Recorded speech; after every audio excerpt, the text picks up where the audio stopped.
one of the most winningest Grammy winners out there. He's up there with Kanye and catching up with Stevie, I think, you know.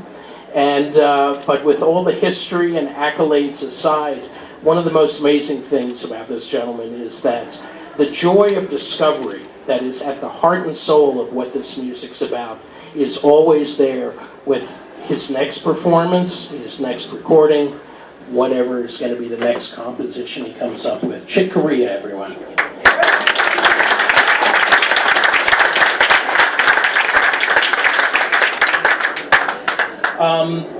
So you're artist in residence this year. You're doing 3 different configurations. Yes. Tonight it's the electric band. The electric band tonight. Tomorrow night I renew my duet with Bela Fleck. It'll be our first show. Then we're going to tour around Europe a bit. And the night after that, I have a great association with this Norwegian band called the Trondheim Jazz Orchestra from Trondheim, Norway. And the leader of the band is his name is Erlend Skamsbo. And what he did was he took my he selected a bunch of my compositions, and then he made new arrangements of them for the band, but really reimagined the songs, and they come out like a combination of my composition and Erland's wild imagination, and that's a lot of fun. So that's the third night. That's great. One of the things that definitely defines what Chick does with music is this very welcoming idea of approaching your own career and looking back at songs, bands, etc. Which, you know, given that you came out of the group of Miles Davis, and Miles was never about looking back, you know, I've always wanted to ask you about, balancing the idea of, considering what has been in the past with where you're going in the future. Time is a real illusion. It's something in the mind is time. And you write a composition, and there it is. But, you know, you've heard it said many times in a lot of different philosophies that now is when you live. Now. So you have a composition, and you can always write a new one. And you write a new one, but then as soon as you finish writing the new one, it's in the past already, sort of. So it's now. So I don't see like a big difference in playing something that was written by Domenico Scarlatti in 1770, or playing something that I wrote last night, or playing something that Thelonious Monk wrote in the 40s. Or taking a standard tune like any standard tune, that familiar melody, and playing it over and over and over and over and over again. Because every time you play it, it's a new unit of time, it's a new moment, and it's a new expression. And so I abandoned the idea of,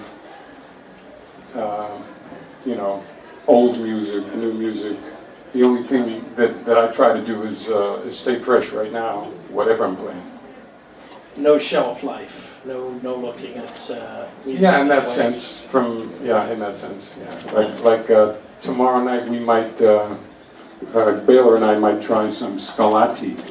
He's one of my favorite Baroque. I guess he's a Baroque composer. He wasn't that rich. He was Baroque. He was pretty Baroque. He worked for the king, though. Did you know that? You know anything about Scarlatti? Scarlatti was like at the time of Bach, around. But Scarlatti was in Domenico Scarlatti he had a gig with the Spanish court. That's how he lived, and Bach, of course, was on the other side of Europe, and so I don't know as they ever met, you know, but I would have loved to see them meet and jam together. But anyway, we're going to try something by Scarlatti tomorrow night, and that piece was written in the 1700s. But we're going to play it tomorrow, which is in the future.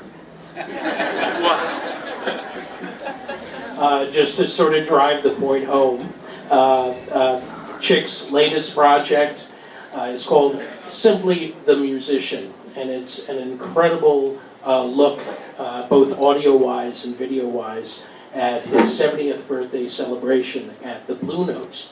And it's a 3 CD set, plus there's a DVD documentary about your approach to music and all your special guests, Herbie and John McLaughlin, etc. Do you want to talk about that for a second? Yeah, the package speaks for itself. It's not really my project, actually. I mean, it's my project in the sense that I made all the music, and they interviewed me, and the camera followed me around. But I find it real difficult to look at myself on a video. See, so I had my friends edit it, and we had a great filmmaker, actually.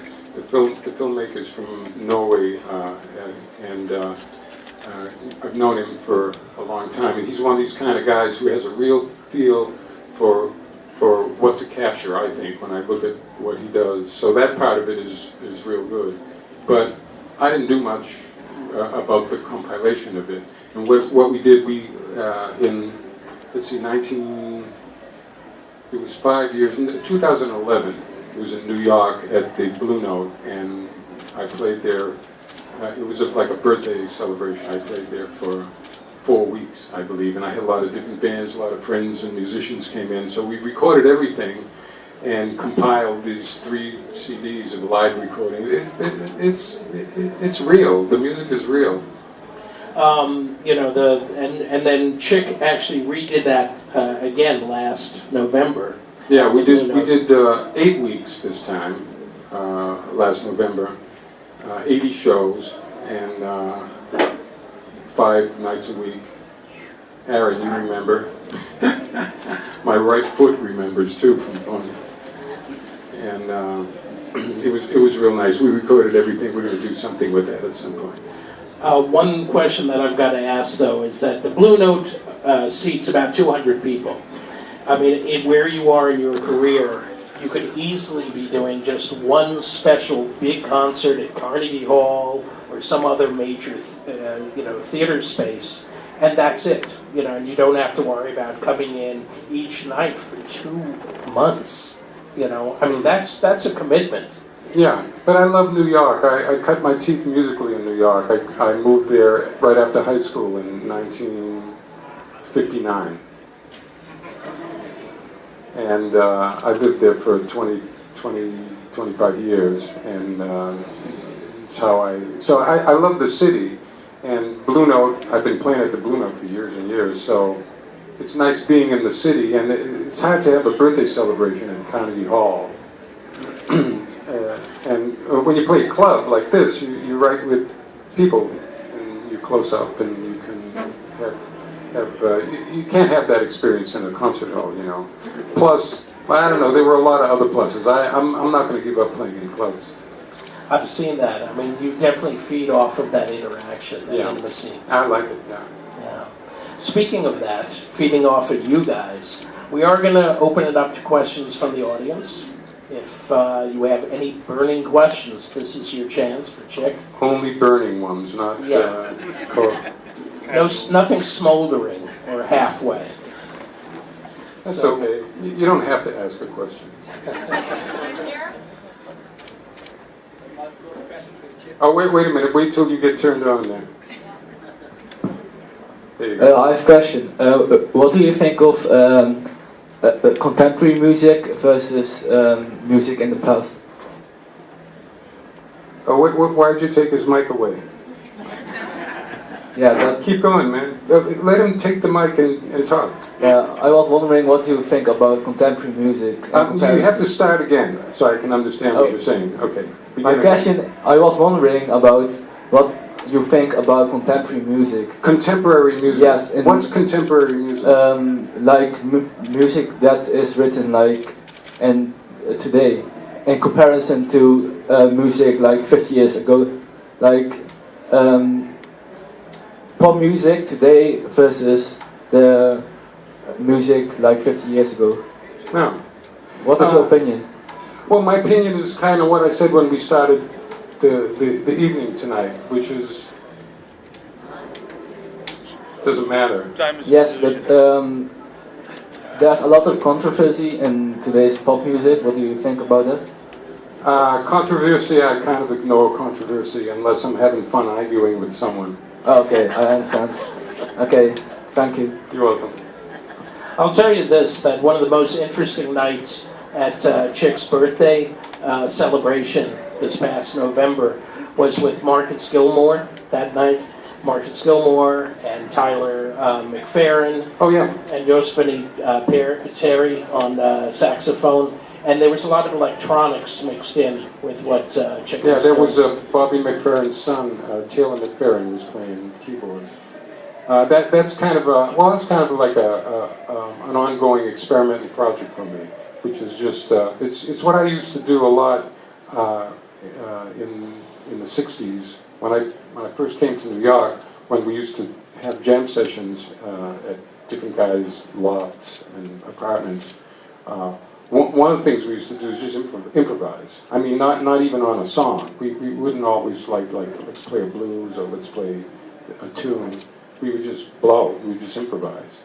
And there was a spirit of that going on around New York in the '60s with some of the stretching out that John Coltrane was doing, and Ornette Coleman's experiments, Albert Ayler and Cecil Taylor, and that group of musicians. And so we used to just improvise. And I loved to do that. I formed a group with Dave Holland for a couple of years called Circle, where we did that. And so I miss it sometimes, because I also write music and I structure the music. Like if you come to the show tonight, you hear the electric band, and a lot of it is very arranged music with improvisation in it. But to freely improvise, like to get up on the stage with some musician friends and not have a plan at all, like what tempo, what key, whatever, is what we did with that quartet, and we did 2 nights of it, and I loved it. And so I'm continuing on doing that. I have a project at home where I'm. How many here? Well, first of all, how many here are musicians? Okay, so you guys have, a lot of musicians now. We have, you have like a little recording studio on your laptop at home, right? You do that, right?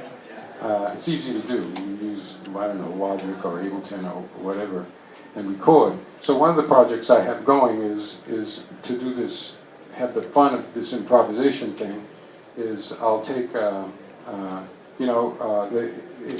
in computer music land, they have different sounds you can get on a disc and put it in your computer, right?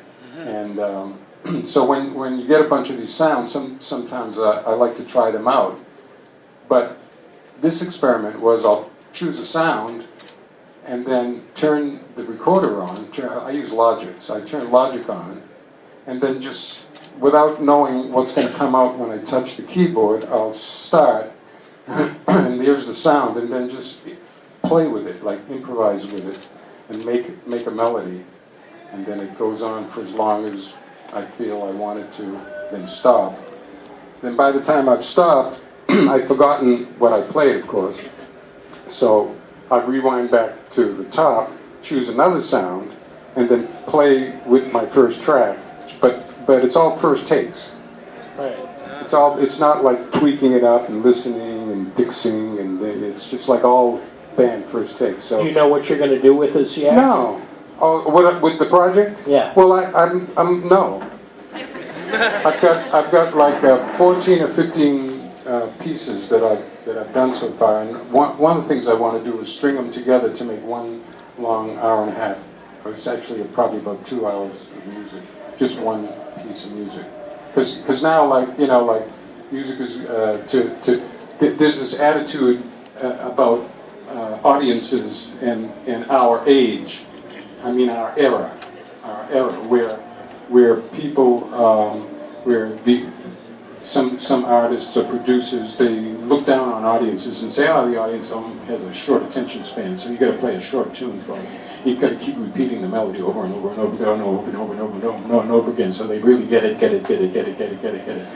And that's kind of one of the things of pop music, but it could be kind of cool. But I don't think that about audiences. I think people are capable of whatever concentration that they decide to concentrate on.